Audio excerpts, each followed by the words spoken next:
নির্বাচন নামে একটা প্রহসন হয়ে গেল। এই নির্বাচন কি নির্বাচন হলো 12ই ফেব্রুয়ারি 2026 সালে?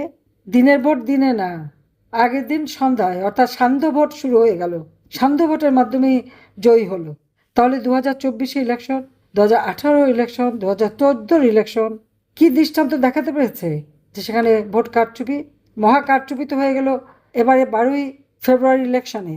হ্যাঁ, একটা ক্ষমতার পরিবর্তন, অবৈধভাবে সংবিধান লঙ্ঘন করে জনগণের নির্বাচিত সরকারকে উৎখাত করে, চক্রান্ত করে ক্ষমতা দখল দখল করেছিল ওই খুনি ফ্যাসিস্ট ইউনূস। তার ক্ষমতার লোভে জ্বলে পুড়ে ছারকার এই দেশ।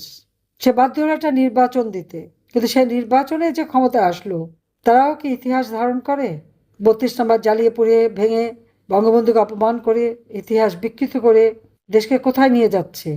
আজ আর উন্নয়নশীল দেশের সেই মর্যাদায় আমরা নেই, তা পিছিয়ে গেছে।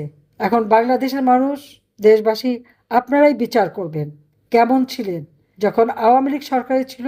আমি যখন ক্ষমতায় ছিলাম আপনাদের জীবনে শান্তি দিয়েছি, নিরাপত্তা দিয়েছি, স্বাচ্ছন্দ্য দিয়েছি, ছেলেমেয়েদের পড়াশোনার ব্যবস্থা করেছি, রোগের চিকিৎসার ব্যবস্থা করেছি, ঘরে ঘরে বিদ্যুৎ দিয়েছি, অবকাঠামোগত উন্নয়ন করেছি।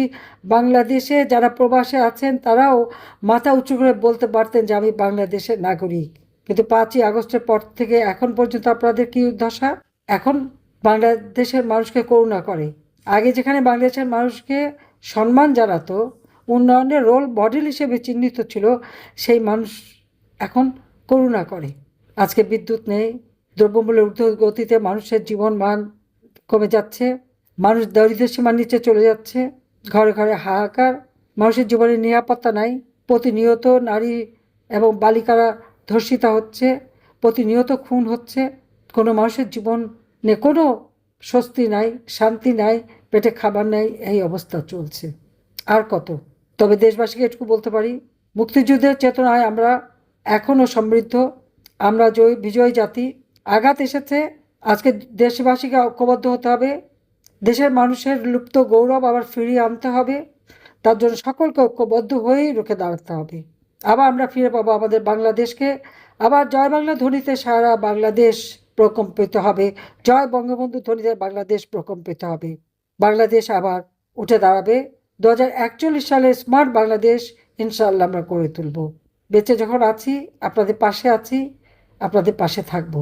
এই হারানো গৌরব আবার ফিরিয়ে আনবো, শান্তি, নিরাপত্তা, সমৃদ্ধি এনে দেব। এটাই আমার প্রতিজ্ঞা আজকের দিনে। জাতির পিতা বঙ্গবন্ধু শেখ মুজিবের প্রতি শ্রদ্ধা জানিয়ে আমার বক্তব্য এখানে শেষ করছি। খোদা হাফেজ। জয় বাংলা, জয় বঙ্গবন্ধু, বাংলাদেশ চিরজীবী হোক।